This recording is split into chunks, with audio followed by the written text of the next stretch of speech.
So we're here for the first development day between Aurora players and the London-based folk and klezmer band Sequoia for a concert that we're doing as part of Aurora's New Move series in November at LSO St Luke's. Sequoia plays klezmer music, which is the 19th century Eastern European Jewish wedding music.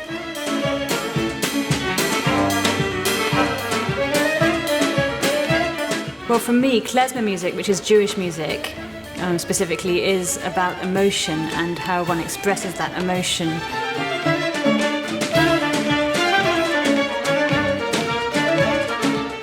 So the starting point for this collaboration was the idea of Mahler's First Symphony, which we're playing in an arrangement by Iain Farrington, and the idea of the little moments of folk and klezmer music in the second and third movements, which could inspire something else in the concert, a collaboration between Sequoia and Aurora. Well, the decision to couple Mahler with klezmer was a brilliant one because Mahler's music encompasses so many different styles, and particularly in the First Symphony, there's a good deal of klezmer music, and it's been much talked about, but I'm not sure that people have ever really put the two styles side by side. The techniques which clarinet players and klezmer use are quite different specific techniques than a lot of classical clarinet players are used to.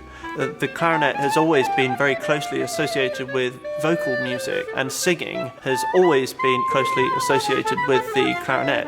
So it's really interesting in klezmer how that tradition is channeled in a completely different way. For Mozart, the clarinet was a singing instrument, and in the same way, even now, that vocal quality is still in clarinet klezmer music. And particularly having a chamber arrangement of Mahler probably makes the klezmer so much more apparent and much more stylistic.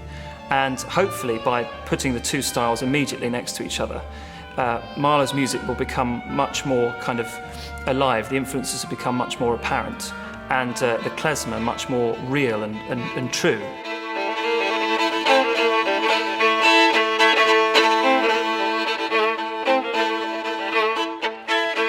One thing I really like about playing klezmer is that you're more free to be a bit rough with the way you play. For example, the accompaniment.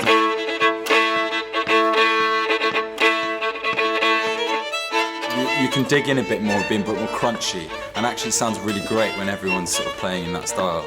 A more Hungarian folk music sort of style. Yeah.